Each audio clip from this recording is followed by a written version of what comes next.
దేవుడు గొప్పవాడు. మరి యొక్క సంవత్సరం అడుగుపెట్టేదానికి ఇంకా మనకు అర్ధగంట ఉన్నట్టే. మంచిది. ఇంతవరకు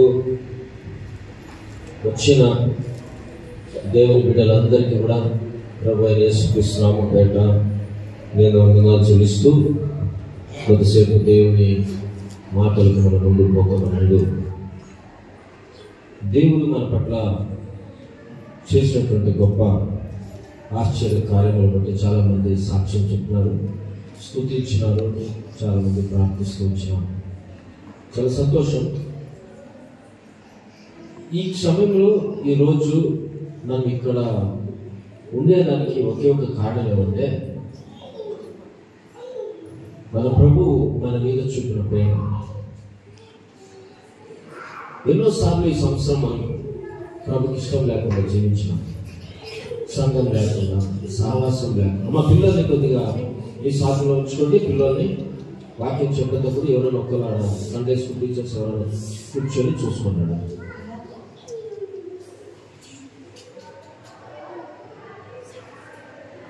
చాలా మంది మనము మీడియా ద్వారా, టీవీ ద్వారా, మెసేజ్ ద్వారా, వాట్సాప్ ద్వారా మనం చూస్తుంటాం. ఈ లోకాన్ని విడిచి వెళ్ళిపోయారు, మళ్ళీ రాదు. ఒకసారి వెళ్ళిపోయిందంటే ఇంకా రాదు. ఉన్నప్పుడే నీ సృష్టికర్త మీద నమ్ముకున్న మనం సంఘము లోపల, సంఘము బయట మన జీవితాలను, మన సాక్ష్యాన్ని ప్రభు మహిమార్థమై కాపాడుకొని పోయేదే నిజమైన క్రైస్తత్వం. క్రైస్తత్వం అంటే ఏదో అల్లరితో కూడిన ఆటపాటలతో కాదు, కానీ దేవుడు మనల్ని ప్రేమించి తన స్వార్థనిచ్చి కాల్చిన దేవుడు. ప్రభు పోలికగా మనం నడవాలి. అది నిజమైనటువంటి క్రైస్తవ జీవితం. ఈ 2024లో మనం నడిచినామో నడవలేదో, ప్రభు ఆయాసకరంగా జీవించినామో, మనం ఎంత దేవుని కన్నీరు విడిపించామో, లేకపోతే ఇష్టముని ఇష్టం లేకుండా మందిరానికి వస్తున్నామేమో, ఇష్టముని ఇష్టం లేకుండా క్రైస్తవ జీవితం సాగించుకొని పోతున్నామేమో, ఇంకా నామకార్థమైనటువంటి క్రైస్తవ జీవితాన్ని పెట్టుకొని ఆచార పద్ధతులు, ఈ లోక సంబంధించిన పద్ధతులు, ఇవన్నీ కూడా ఇంకా మనం దాచిపెట్టుకొని ఉంచుకొని ఏదో ఆదివారపు క్రైస్తవులుగా మనము దేవునికి ఇష్టం లేకుండా జీవిస్తున్నామేమో. అయితే మానవుడు, పాస్టులు లేక బంధువులు క్షమించరు, కానీ వేషధారణ కలిగినటువంటి పరిసరలాగా, సుఖంలాగా క్రైస్తవ జీవితం. అయితే దేవుడు మనల్ని, నన్ను, మిమ్మల్ని క్షమించాడు, ప్రేమించాడు. ఎంతో ఆయాస్కరంగా 24లో మనం చూసాం. ప్రభు అయినా మనం ప్రేమించి ఇంతవరకు ఆయుష్ ఇచ్చాడు, ఆరోగ్యం ఇచ్చాడు. 2025 ఒకవేళ ఇంకా అర్ధగంట ఉంది. మనిషి ఊపిరి జీవితము ఇంకా హాఫ్ అన్ అవర్ ఉంది ఇక్కడ చేరువచ్చిన మనకు, కానీ లోకంలో ప్రజలకు ఇంతలో ఎవరు ఏమైపోతారో తెలియదు. బైబిల్ చెప్తుంది, అంతలో కనబడి అంతలో మానవుడి బుడగ లాంటి వారు, ఎండిపోయే గడ్డి లాంటి వారు, వాడిపోయే పువ్వు లాంటి వారు మనిషి. ఈ కొన్ని రోజులు బ్రతికేటువంటి మనిషికి ఎన్నెన్నో తపనలు. సమాజంలో ఒక పక్క మనం చూస్తుంటే రాజకీయంలో తపనలు, కుటుంబాల్లో ఒక పక్క మనం గమనిస్తుంటే కుటుంబాల్లో నానా విధమైన తపనలు, సంఘాలు చూస్తుంటే సంఘాల్లో విశ్వాసం మధ్యలో, విశ్వాస సేవకుల మధ్యలో తపనలు. ఈ ప్రపంచంలో బ్రతికే కొన్ని రోజులకి ప్రజలు ఎంత తపన పడిపోతుంటారంటే, నేను చెప్పిందే జరగాల, నేను చేసిందే జరగాల, నాదే కావాలా. ఇవన్నీ కూడా మనిషి జీవితాన్ని చెడుపుకుంటూ దేవుడు ఇచ్చినటువంటి పవిత్రమైన జీవితంలో కొనసాగించలేక చాలా మంది వెనకబడిపోయిన వారు మనం కంటి ముందు ఎంతో మంది మనం చూస్తున్నాం. వెతుకు. అయితే దేవుడు మనం కూడా, నేను కూడా, మనందరూ కూడా, ఎవరు కూడా నీతివంతులు కాదు. అందరూ కూడా అనేక సార్లు ఆటల ద్వారా, తలంపుల ద్వారా, నడక ద్వారా ఎన్నోసార్లు మనం దారి తప్పిపోతున్నాం. ప్రభు నన్ను ప్రేమించాడు. దానికి ఇక్కడికి వచ్చిన మనం ఆయన ప్రేమ నిన్ను తీసుకువచ్చు దేవుని మందిరానికి. ప్రభుత్వానికి కాల్చిన యేసు రక్తము, ఆయన రక్తము అనే తెర ద్వారా దేవుని మందిరానికి ఇప్పుడు వచ్చేదానికి దేవుడు కృప చూపాడు. ఎంత ధన్యత! ఒకసారి ఆలోచించేది. ఇది మనని జ్ఞానంతో వచ్చేది కాదు. దేవుడికి నీవు కావాలి కాబట్టి, దేవుని సన్నిధానంలో ఉండాలి కాబట్టి ప్రభువు నన్ను ప్రేమించి తన పవిత్రమైనటువంటి ఆలయం ఇచ్చి ఆలయానికి వచ్చేదానికి దేవుడు కృప చూపాడు. దేవునికి ఎంత స్తుతులు చెల్లించిన సాధన. దానికే ఒక మాటతో మనం కొద్దిసేపు వాక్యాన్ని చూసుకుందాం. కీర్తనలు 55వ కీర్తన 56వ కీర్తన 12వ వచనం చదువుతాం, వినండి. దేవా, నీవు మరణములో నుండి నా ప్రాణమును తప్పించి ఉన్నావు. నేను జీవపు వెలుగులో దేవుని సన్నిధిని సంచరించున్నట్లు జారిపడకుండా నీవు నా పాదములను తప్పించి ఉన్నావు అని మనం చూస్తున్నాం. కన్నడలో తిరగదు. ದೇವರೇ, ನಾನು ಜೀವದಿಂದ ಬೆಳಕಿನಲ್ಲಿ ಇದ್ದು ನಿನಗೆ ನಡೆದುಕೊಳ್ಳಬೇಕೆಂದು ನೀನು ನನ್ನ ಪ್ರಾಣವನ್ನು ಕೇಳಲಿ ಅಂತ ಮರಣಕ್ಕೆ ತಪ್ಪಿಸಿ ನನ್ನ ಪಾದಗಳನ್ನು ಎಡವದಂತೆ ಕಾದಿದ್ದೆ. గమనించేటువంటి విషయం, ఈ వాక్యము భక్తుడైన దావీదు తన గురించి చెప్తున్నటువంటి విషయం. ఏం చెప్తున్నాడంటే, దేవా, నీవు మరణంలో నుండి నా ప్రాణమును తప్పించున్నావు. గమనించండి, ఏమంట? దేవుడు దావీదును మరణము నుంచి తప్పించినాడు. అంటే దావీదుకు తెలుసు, సృష్టికర్త అయిన దేవుడే జీవాన్ని ఇచ్చేవాడు, మరణం ఇచ్చేవాడు, ఆరోగ్యం ఇచ్చేవాడు, అన్ని కూడా అనుగ్రహించేవాడు దేవుడే. ఎందుకంటే దావీదు గొర్రెలు కాస్తున్నటువంటి సమయంలో అంత భక్తిపరుడు దేవుడు అంటే. కాబట్టి ఈ దావీదు జీవితంలో ఎన్నెన్నో అనుభవాలు మనం చూస్తున్నాం. ఎన్నోసార్లు మరణం వచ్చాయి, మనకందరికీ తెలుసు. సౌలు దావీదును చంపేదానికి ఎన్నెన్నో సార్లు ప్రయత్నం చేశాడు, దేవుడు తప్పించాడు.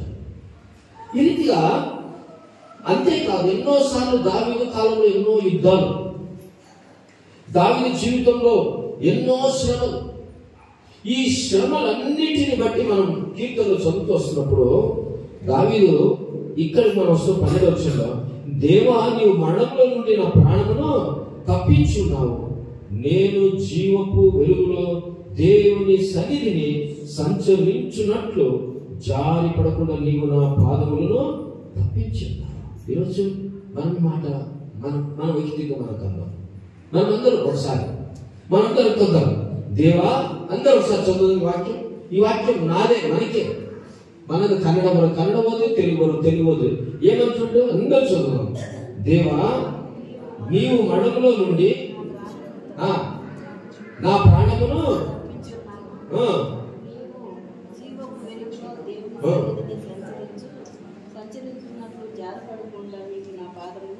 తప్పించి ఉన్నావు. ఇప్పుడు మీరు చదివినారో చదవలేదు కానీ, లేకపోతే మీకు చదవడానికి ఇష్టం ఉందో లేదో కానీ, అసలు బైబిల్ అంటే మీకు చదవాలనే ఆలోచన ఉంటుందో లేదు కానీ, ఇప్పుడు ఈ మాట మీరే చదువుతుంది, మీకే అనుభవించండి. అర్థమవుతుందా? ఈ మాట మీరే చదవండి. ఈ రోజు దావీదు మహారాజు ద్వారా ఈ మాట దేవుడు మనకు అనుభవిస్తుంది. ఏమని? ఇప్పుడు నేనే చదువుతాను. దేవా, నీవు మరణం నుండి నా ప్రాణము. అట్లా మీరు అనుకోవాలి. దావీదు కాదు, మీరు అనుకోవాలి. దేవా, మరణము నుండి నా ప్రాణములో నుండి నా ప్రాణమును తప్పించి ఉన్నావు. నువ్వు అనుకోమాట. దేవా, దేవుడు స్తుతించాను.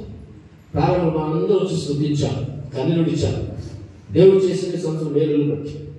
అదే విషయంలో ఇక్కడ నేను చెప్తున్నాను. మనం అనుకుంటే, నీవు మరణంలో నుండి నా ప్రాణమును తప్పించి ఉన్నావు. అవును ప్రభా, నా బంధువులు వెళ్ళిపోయారు, నా భర్త వెళ్ళిపోయారు, నా భార్య వెళ్ళిపోయారు, నా కుటుంబస్తులు వెళ్ళిపోయారు, నా అన్నదమ్ములు వెళ్ళిపోయారు, ఈ లోకంలో లేకుండా పోయారు. ఈ రోజు నిన్నటి రోజున మనం చూస్తున్నాం, భయంకరమైనటువంటి ఏమైంది? విమానం కొరియాలో తెలుసు కదా, వాళ్ళ జీవితాల్లో దిగి ఇంటికి పోవాలి పాపం.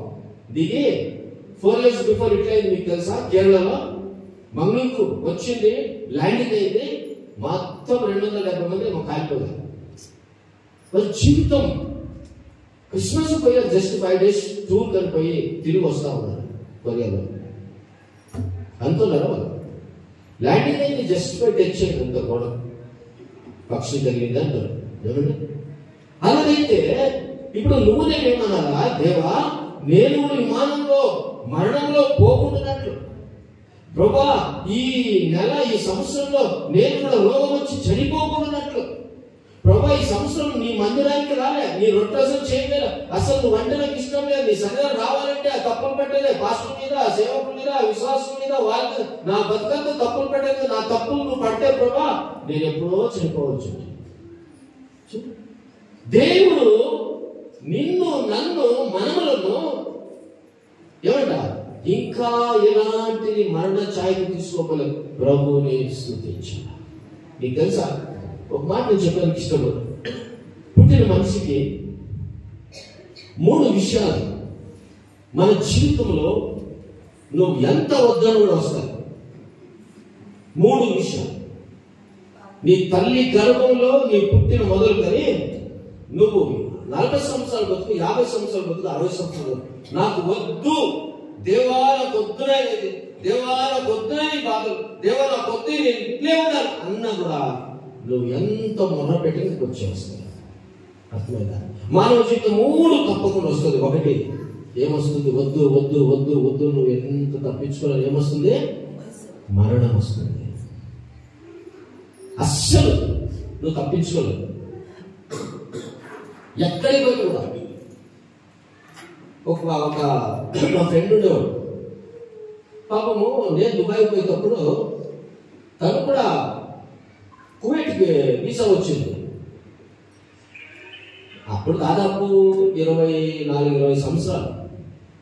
నన్ను జీవుందని నాన్నతో విమానం తలపోవాలి. ఏమంటాడు, ಮೇಲೋ ಬತ್ತಿ ಇಳಿಯೋರು ಗ್ಯಾರಂಟಿ ಹೋಗೋದು, ಬಸ್ಸಾಗ ಸ್ವಲ್ಪ ಆಕ್ಸಿಡೆಂಟ್ ಕೈಯೋ ಕಾಲು ಮುರಿದು ಬದು విమానాల ಮೇಲೆ ಹೋದ್ರೆ ಮತ್ತೆ ಬರಲು. ఇంతవరకు మంచి గ్రాడ్యుయేట్ అయ్యాడు, పిల్లలు కూడా ఇప్పుడు మంచి బాంబేలో మంచి మంచి ఎడ్యుకేటెడ్ అయ్యాడు. ఆ పిల్లలు కూడా ట్రైన్ వద్దు విమానంలో రాను ఇప్పుడు కూడా పోదు. ఎందుకో మరణ భయం. కాబట్టి మరణము నువ్వు ఎన్నిసార్లు తప్పించుకోవాలన్నా దాని విమానాలు పోకుండా కార్లో పోయేటప్పుడు కూడా దానికి ఆశ్రయించుకున్నాను. పండుకున్నప్పుడు కూడా చాలా మంది లేరు. మరణం ఎవరేం తప్పించుకోలేదు, ఎక్కడ కావాలో అక్కడే. కాబట్టి మానవ జీవితం మొదటిది నువ్వు వద్దు అన్నా ఎంత మెయింటైన్ చేసినా, నేను బాగుండాలి, ఎంత నువ్వు మంచి డైట్ చేసినాను, ఎంత విధంగా ఆరోగ్యంగా ఉండాలి, మరణం రావద్దు అని ఎంత ఉన్నా కూడా తప్పకుండా మరణం వస్తుంది. అయితే మరణం వయసైన ముసలికి వస్తుందా? వయసైన ముసలికి వస్తుందా? సమాధికి వచ్చి చూడండి, చిన్న సమాధులు ఉంటాయి, పెద్ద సమాధులు ఉంటాయి, ముసలోళ్ళు ఉంటారు, చిన్నోళ్ళు ఉంటారు, పెద్ద. కాబట్టి మరణానికి ఇంకొకటి ఏమంటే వయస్సు లేదు, స్థలము లేదు. విమానంలో మేము చనిపోతాము, వారి జీవితంలో అనుకోలేము, కొరియవస్ అంతే. ఏ స్థలంలో మరణం వస్తుంది. దేనికి మాట చెప్తున్నానంటే, రెండోదిగా మనం గమనిస్తాం, నువ్వు వద్దు అన్నా కూడా నీకు వచ్చేది వయసు. నేను ఇంకా స్వీట్ 16 లాగానే ఉండాలప్పా, నేను ఇంకా బాగుండాలప్పా, నేను 61 కూడా అందరికీ 16 లాగా కనపడాలప్పా, బాగా అట్లుండాలి ఇట్లుండాలి, బాగా మేకప్ చేసుకోవాలి, అడిచేయాలి, ఇట్లుండాలి, నేను మంచి నన్ను చూసేవాళ్ళందరూ కూడా బాగా నన్ను మెచ్చుకోవాలి అని నువ్వు స్వీట్ 16 లాగా నువ్వు తయారైనా కూడా నువ్వు మేకప్ పోయిందంటే నువ్వు 61 వయసు ఉంది. కాబట్టి పిల్లరా, నువ్వెంత పిల్లవాడైనా యవనస్తుడైనా మధ్య వయసు అయినా తర్వాత ముసలివాడు అయ్యాక ముసలివాడు అయ్యా నువ్వు వద్దు నేను యవనస్తులో ఉంటాను కూడా ఏం చేసినా మీరు ఏం కావాలా, మనం అందరూ కూడా వయసు అయ్యేది. నాకు ఎందుకు నేను ఇంకా 65 సంవత్సరం ఉంటా ప్రభావ చేసే కొంచెం ప్రార్థన చేస్తాను, నేను సుక్కుకు రాకుండా నమ్మకం, నేను నా ఇంటికి నల్ల కాకుండా తెల్ల కాకుండా ప్రభావాన్ని కూడా ప్రార్థన చేసే ఉంటారు. కొంతమంది కాదు ఏడుస్తారు. ఎందుకో మరి అట్లే ఉండాలి లోకంలో. నువ్వు ఎంత తిప్పర్లా కొట్టినా, ఎన్ని ఉపాసాలు ఉన్నా నీ వయస్సు పెరుగుతుంటుంది. ఇప్పుడు 2024, 2025 వస్తుంది. దీంతో పాటు మన వయసు కూడా దాటుతుందని మనం మర్చిపోకూడదు. దేవుడు ఎంతో కృపగలవాడు. ఆయుష్ ప్రలాప నా ఉಳಿದು ಹೋಗನ ಕೃಪೆಯಿದ್ದರೆ ಆತನ ಕೃಪಾವರಗಳು ಎಂದಿಗೂ ನಿಂತು ಹೋಗುವುದಿಲ್ಲ. ನಾವು ಉಳಿದಿರುವುದು ಯೆಹೋವನ ಕೃಪೆ, ಆತನ ಕೃಪಾವರಗಳು ಎಂದಿಗೂ ನಿಂತು. ಇವತ್ತು ನಾವೆಲ್ಲರೂ ಉಳಿದು ದೇವರ ಸನ್ನಿಧಾನಕ್ಕೆ ಬಂದಿದ್ದೀವಿ ಅಂದ್ರೆ ನಮ್ಮ ಕರ್ತನಾದ ಯೇಸು ಕ್ರಿಸ್ತನ ಕೃಪೆ. ಇದೆಷ್ಟು ಸ್ತೋತ್ರ ಮಾಡಿದ್ರು, ಎಷ್ಟು ಮಹಿಮೆ ಸಲ್ಲಿಸಿದ್ರು కమ్మీనే. అలాగే అక్కడ మన జీవితంలో వద్దు అన్న వచ్చేది కూడా ఏమంట, మన వయస్సు వచ్చే వస్తుంది. నువ్వు ఇంకా 16లో ఉండలేవు, ఇంకా 20లో ఉండలేవు, 50లో కూడా, 60లో కూడా ఇంకా వయస్సు గతించుకోకు.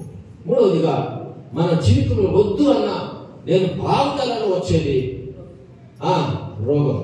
గమనించండి, ఎటువంటి డాక్టర్ కానీ పిహెచ్డి చేసింది ఆయన మంచి చదువులో కూడా అమెరికాలో కూడా చదవచ్చు. ఎవరు ఏమైనా కూడా, ఏ మనిషికైనా కూడా నాకు వద్దు అన్న వచ్చేది రోగం.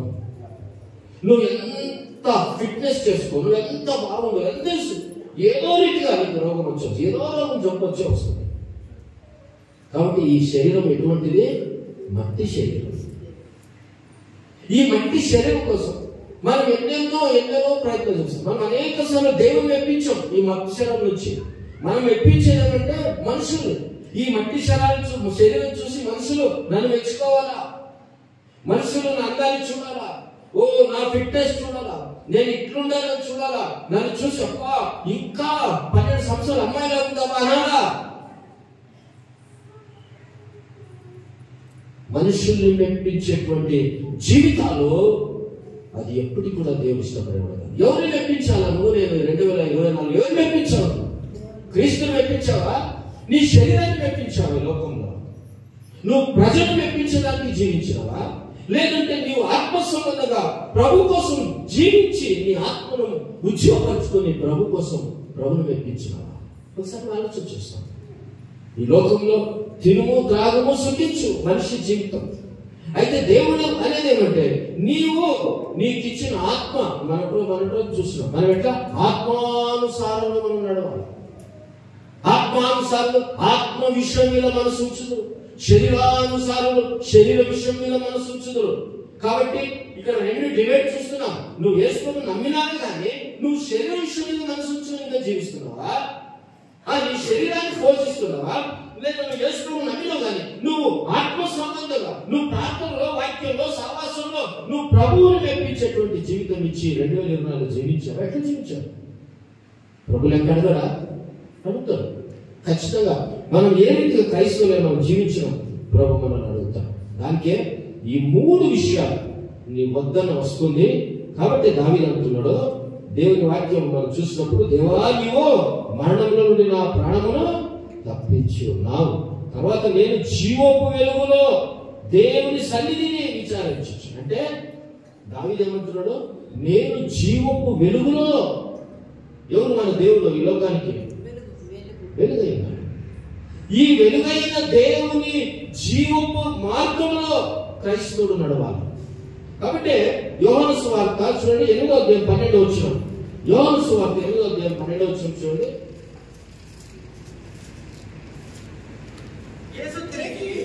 యేసు తిరిగి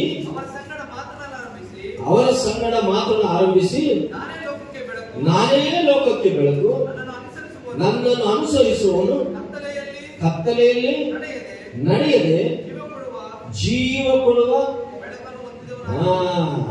ఏమంట? జీవపు వెలుగులో నేను లోకములకు వెలుగును, నన్ను వెంబడించేవాడు చీకటిలో నడవక. చూడండి, క్రైస్తవులైన మనం దేవుడు మనకు లోకానికి వెలుగు ఉన్నాడు. వెలుగుగా ఉన్నటువంటి దేవుని ఎడల నువ్వు ఎట్లా జీవించాలా? లోకానికి వెలుగైన దేవుని నమ్ముకొని రక్షపడ నీవు ఆయన వెంబడించేవాడు చీకటిలో నడవక. 2024లో నువ్వు చీకటిలో నడిచినావో, వెలుగులో నడిచినావో, గాఢాంధకారంలో నడిచినావో అది నీకు తెలుసు. కానీ అయితే క్రీస్తును నమ్మిన మనం ప్రభువైన బిడ్డలు దేవుడు చీకటిని నడవక జీవపు వెలుగులోనికి ఉండవలనని వారితో చెప్పాడు. దేవుడు బిడ్డ ఎట్లుండాలంట? వెలుగు బిడ్డలుగా ఉండాలి, వెలుగు సంబంధంగా ఉండాలి. 2024లో మనము ఈ ఇంతవరకు కూడా ఒకవేళ దేవుడికి ఇష్టం లేనటువంటి జీవితాలు జీవించినమేమో. 2023లో కూడా 24 గంటలు ఇట్లే అన్నాం ఎన్నోసార్లు. నా కొడుకు రక్షణ మార్గం రావాలి ప్రభా, బాప్తిజం తీసుకోవాలి ప్రభా. ఈ 2025 అయితే ఇంతవరకు రక్షణ లేదు, మార్గం లేదు, సంఘమే లేదు. ఏమంటే ప్రభా నేను మంచిగా తండ్రి మంచి ఉద్యోగం దొరకాలి ప్రభా, నేను గొప్పగా అవుతాను. 2023 22 ఇంతవరకు ఉద్యోగంలో లేదు. అయ్యో నా కుటుంబం ఇంకా బాగుండాలి ప్రభా అని ఎన్నోసార్లు అంటాం. కుటుంబం బాగుండేదే లేదు. ఎందుకో చీకటి శక్తులతో నింపబడిన విశ్వాస జీవితంలో వారికి వెలుగు రాదు, వారి కుటుంబానికి వెలుగు ఉండదు. ఎందుకో చీకటిలో జీవిస్తున్న విశ్వాసం ఉండాలి. లేరా బైబిల్లో ఎంతో మంది ఉన్నారు దేవుని బిడ్డలు అనేక సార్లు. కాబట్టి దేవుని వాక్యం చూస్తున్నాం. ఇప్పుడు మనం ఎవరైనా ఇంకా చీకటిలో ఉంటే ఏమంటే నిన్ను దేవుడు ఈ ఉదయం యొక్క కొత్త సమయం చేస్తున్నాడు, నీవు వెలుగులో నడవాలని. 2024 చీకటి జీవితం లేనన్నాను. ఈ 2025కి నేను వెలుగులో జీవితం రావాలా. నా ప్రభు నేను లోకాన్ని వెలుగై ఉన్నా కాబట్టి నేను వెలిగింపబడాలా. నేను అనేక ప్రజలకు నేను క్రైస్తవుడైన నేను ప్రభు నమ్ముకున్న నేను అనేకలకు వెలిగింపబడిన బిడ్డగా నేను ఉండాలా. నాలో ఉండే చీకట శక్తులన్నీ కూడా విడిచిపెట్టి 2025కి నేను వెలిగించే బిడ్డగా మనం రావాలి. ఆ తీర్మానంతో మనము ప్రవేశించాలి. ఎఫెసీ పత్రిక 8వ అధ్యాయం 11 వచ్చిన చూడండి. ఎఫెసీ పత్రిక 5వ అధ్యాయం 9-10 వచ్చిన చూడండి. వినండి. ఎఫెసీ పత్రిక 5వ అధ్యాయం 9-10 చదవండి. 8వ అధ్యాయం మీరు ఎఫెసీ పత్రిక మీరు పూర్వమందు చీకటి ఇంటిని ఇప్పుడైతే ప్రభువునందు వెలుగై ఉన్నారు. పూర్వనందు ఏమైనామో మనమందరం నేను కూడా చీకటి అంటే పూర్వం చీకటి అంటే క్రీస్తును నువ్వు నేను అంగీకరించుకున్న ముందు చీకటి సంబంధం ప్రభుని ఎరుగని వారు, పాపిష్టులని, పాపం ఎండిన వారిని, నరకాన్ని పోల్చిన వారిని, నిత్య నాశనాన్ని పోల్చిన వారిని, తీర్పులో పోల్చిన వారిని, ప్రభు నమ్మకంలో చీకటిలో జీవిస్తున్న వారు ఇప్పుడు ప్రభు యేసుక్రీస్తు నమ్మిన తర్వాత రక్షింపబడిన ఏమంటే ఇప్పుడు మీరేమైనారు? ఇప్పుడైతే ఏమైందంటే ప్రభువునందు వెలుగై ఉన్నారు. టీవీ నందు కాదు, లైటింగ్స్ నందు కాదు, డాన్స్ లో కాదు, డబ్బులో కాదు, ఆస్తులో కాదు. వెలుగు ఎక్కడ? ప్రభువునందు వెలుగై ఉన్నారు. ప్రభువునందు అంటే ప్రభు ఎటువంటి వాడు నువ్వు తెలుసుకుంటే ప్రభులాగా జీవిస్తావు, ప్రభులాగా పరిచయం చేస్తావు, ప్రభులాగా ఆరాధిస్తావు, ప్రభులాగా పరిశుద్ధంగా ఉంటావు, ప్రభులాగా కాపాడుకుంటావు, ప్రభులాగా సహనం కలిగి ఉంటావు, ప్రభులాగా సాత్వికంగా ఉంటావు, ప్రభులాగా ప్రేమ కలిగి జీవిస్తావు. ప్రభు ఎవరు అసలు నీకు తెలిసిందా? మన ప్రభు ఎటువంటి వాడు? బైబిల్ చదువుతున్నావా? మన ప్రభు ఎటువంటి గుణలక్షణం గలవాడో యేసు ప్రభు నమ్ముకున్నవే కానీ బాప్తిసం తీసుకున్నావు కానీ నీ జీవితంలో ఇంకా చీకటిలోనే 2025కి వస్తున్నావా? మీరు ఎరగక ముందు చీకటిలో ఉంటే ఇప్పుడు ఎరిగిన వారు ఏమంటే ఇప్పుడైతే ప్రభువునందు వెలుగై ఉన్నారు, వెలుగై ఉన్నారు. యేసు ప్రభు నమ్మిన బిడ్డలు మనం ఇప్పుడు ప్రభు నమ్ముకున్నాం కాబట్టి ఎప్పుడో యేసుక్రీస్తు నమ్ముకున్నావు కానీ ఈ 2025కి నువ్వు అడుగు పెడుతున్నావు. మరి నీకు ఇంకా చీకటి శక్తులు ఉన్నాయా? నీకు ఇంకా చీకటి జీవితాలు ఉన్నాయా? వాటిని నువ్వు వందనాలు చెప్పి నువ్వు ఎక్కడికి రావాలంట? వెలుగులో రావాలా. ఆ వెలుగు సంబంధం మనం వచ్చినప్పుడు ముందు చూడండి 10వ వచనం, అక్కడి నుంచి 9వ వచనం. వెలుగు సంవత్సరం నువ్వు వెలుగులో వస్తే వెలుగు ఫలము సమస్త విధములైన మంచితనము, నీతి, సత్యమును వాటిలో కనబడుచున్నది. ఏమంటే వెలుగు ఫలం. యేసు ప్రభు బిడ్డగా మనం రక్షింపబడిన మనం బాప్తిసం తీసుకున్న మనం వెలుగులో ఉన్నవారు. వెలుగులో ఉండే వారు ఎట్లా ఉండాలంట? వారు ఎట్లా జీవించాలంట? మంచితనము, మంచిగా బ్రతకాల, మంచిగా జీవించాలి. దేవునికి ఇది మనం చేసేది సరిగా సరి అని తెలుసుకోవాలి. ప్రభుకి ప్రథమ స్థానం ఇవ్వాలి. మంచిగా ఉండాలి, నీతిని అనుసరించి, అన్యాయం లేకుండా, మోసం లేకుండా, సత్యమును వాటిలో కనబడుచున్నది కనుక ప్రభుకి ఏది ప్రీతికరమైనదో దానిని పరీక్షించుచు వెలుగు సంబంధికుల వలె నడుచు కొనుడి అని మనం చూస్తాం. ప్రభుకి ఏది ఇష్టమైందో ఈ 2025 మీ ద్వారా అది నువ్వు తెలుసుకోవాలి. నా ద్వారా ప్రభుకి ఇష్టం లేదు, ఈ ఇష్టం లేకుండా నేను జీవించాను. కాబట్టి ఈ అంధకారమైనటువంటి ఈ చీకటి నుంచి దేవుడు నన్ను వెలుగుగా తీసుకొని వచ్చినాడు.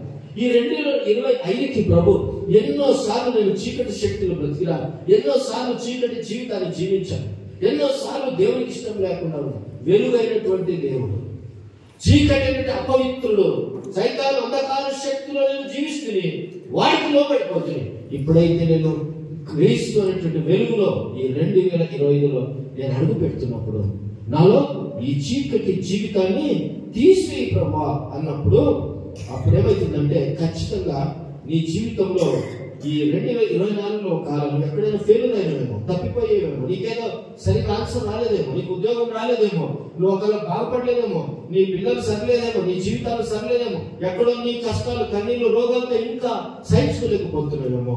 అలాగైతే నీలో ఇంకా ఆ రోజులో ఇంకా చీకటి శక్తులు ఉండేవి కాబట్టి నీకేదో రావాల్సినటువంటి అద్భుతాలు 2020లో రాలేదు, రావాల్సినటువంటి ఉత్తరాలు దేవుడు నీకు ప్రేమించి ఇవ్వలేదేమో. ఒకవేళ 2025కి నువ్వు అడుగు పెడుతున్నావు, అవన్నీ కూడా విడిచిపెట్టి వాటన్నిటి కూడా వదలని చెప్పి ప్రభా నేను వెలుగు సంబంధంగా, నీతిగా, నమ్మకంగా, న్యాయంగా, పవిత్రంగా, నేను మంచిగా నేను బ్రతుకుతానని చెప్పి నువ్వు 2025కి కాలు పెడుతున్నప్పుడు పరిశుద్ధాత్మ దేవుడు నీకు ఈ సంవత్సరం ఏమి కాలేదో ఈ 2025 సంవత్సరం అవన్నీ కూడా దేవుడికి ఇవ్వబోతున్నాడు. నీకు దేవుడు అన్ని కూడా అనుగ్రహిస్తాడు. నీకు ఏది ఫెయిల్యూర్ 24 ఇప్పుడు నువ్వు దేవుడిని ఆశీర్వదించి నేను గొప్పగా చేయబోతున్నాడు. అలాగైతే నువ్వు ఇష్టపడాలంటే ఇవన్నీ విడిచిపెడితే దేవుడు ఏం చేస్తాడా, నీకు అన్ని ఇవ్వాలంటే అయితే దేవుడు మీతో ఉండాలి. దానికి మోషే ఇశ్రాయేలు నడిపించేటప్పుడు మోషేకు చాలా కష్టమవుతుంది. ప్రభు ఈ ప్రజలను నేను ఎట్లా నడిపించాలి, నీ సన్నిధి నాతో రాకుండా ఉంటే ఈ ప్రజలను నేను నడిపించలేను. కాబట్టి దేవుని సన్నిధి మోషతో ఉన్నప్పుడు ఇశ్రాయేలు ప్రజలను నడిపించేటువంటి కృప, శక్తి దేవుడు మోషకి ఇచ్చినాడు. కాబట్టి మన జీవితంలో కూడా మనము ముందుకు 2015 అడుగు పెట్టి సాగాలంటే నువ్వు నేను అనుకున్నట్టు దేవుడు అంత సులభంగా మనతో ఉండడం. ఎందుకో మనం చీకటి శక్తితో ఉండి జీవిస్తూ ఉంటే, ఒకవేళ నువ్వు నేను దేవునికి వెలుగు బిడ్డలుగా ఉండి వెలుగుగా జీవిస్తూ ప్రభువును ఉంటే దేవుని సన్నిధానం ఈ క్షణం నుంచి 2025కి నీతో తోడుగా వస్తుంది. హల్లెలూయా, తోడుగా వస్తుంది. కాబట్టి దేవుని బిడ్డైన మనం మన జీవితాల్లో ఎప్పుడైతే దేవుని సన్నిధానం, దేవుని కృప మన మీద ఉంటుందో, దేవుడు మనకు వెలుగుగా వెలుగు బిడ్డలు మనం ఉంటామో, దేవుడు ఏం చేస్తాడంటే నీకును నీ ఇంటికి కలిగిన అంతటికి దేవుడు క్షేమము కలుగు చేస్తాడు. ఎక్కడ చూస్తున్నాం? మొదటి సమయంలో బైబిల్ మనం చూస్తాం 25:6 వచ్చిన ఏమంట, దేవుడు నీకును నీ ఇంటికి కలిగిన అంతటి క్షేమం నీ కలుగజేసేదను. నీ క్షేమం కావాలంటే, నీకు క్షేమం కావాలా 2025 అంటే నువ్వు వెలుగు బిడ్డగా ఉండాలా, దేవుని సన్నిధానము కోసం నువ్వు ఎదురు చూస్తూ ప్రభువును నీతో పెట్టుకోవాలా. రెండోది మనం చూస్తున్నాం, నీవు నిజంగా ఇంకా మేలు నీకు కలగాలంటే, మునపటి కంటే అధికమైన మేలు నీకు కావాలంటే దేవుని బిడ్డగా నువ్వు వెలుగుగా ఉండి దేవుని యొక్క కృప చుట్టూ నడవబడాలి. అంతేకాదు నువ్వు వెలుగు బిడ్డగా ఉండి నీవు దేవుని సన్నిధానం నాతో రా ప్రభువా, ఈ 2025 నీ సన్నిధానం నాతో ఉంటే, నీ కృప నా మీద ఉంటే దేవుడు నేనేం చేస్తానంటే మునపటి కంటే అధిక మేలులు కలుగు చేస్తాను. ఒకవేళ నీకు ఈ సంవత్సరం మేలులు కలగలేదేమో, నువ్వు భయపడగా ఒకడు ఎక్కడో ఫెయిల్ అయిపోయావు, కానీ దేవుడు నీ వాక్యం తెచ్చిస్తున్నాడు. నువ్వు దేవుని నీడలో ఉంటే నీకేం చూస్తుంటే నీకు అన్ని కూడా ఈ సంవత్సరం రాబోయే దినంలో నీకు అన్ని కూడా దేవుడు మేలులో కలుగు చేసేవాడు. కాబట్టి ఇది మొదలుకొని దేవుడు నీకేం చేస్తుంట క్షేమము అభివృద్ధి, ఆశీర్వాదాలు, సమృద్ధులు, దీవెనలు దేవుడు నీకు ఇస్తాడు. అక్కయ్య మనం చదివినప్పుడు 2:19 నాకు ఏమి లేకుండా కూడా పర్లేదు. ఏమంటే దేవుడు చెప్తున్నాడంటే నా సన్నిధి నీకు తోడుగా ఉంటుంది. అక్కయ్య నువ్వు బాధపడుతున్నావు, ఇప్పుడు ఏం లేదు. 2025 నుంచి నీకు అన్ని ఇస్తాడు దేవుడు. ఎంతమంది నమ్ముతారు? దేవుడు అన్ని నీకు ఇస్తాడు. నువ్వేమేమి అడుగుతున్నావో ఈ 2025 నుంచి దేవుడు ఖచ్చితంగా నీకు ఇంకా 2 నిమిషాలు 3 నిమిషాలు ఉంది. నువ్వు ఒక నూతన సృష్టిగా మారబోతున్నావు. హల్లెలూయా. పాపవి గతించిపోతుంది 2024లో. ఈ 2025లో నూతన శక్తితో నువ్వు అడుగు పెట్టబోతున్నావు. కాబట్టి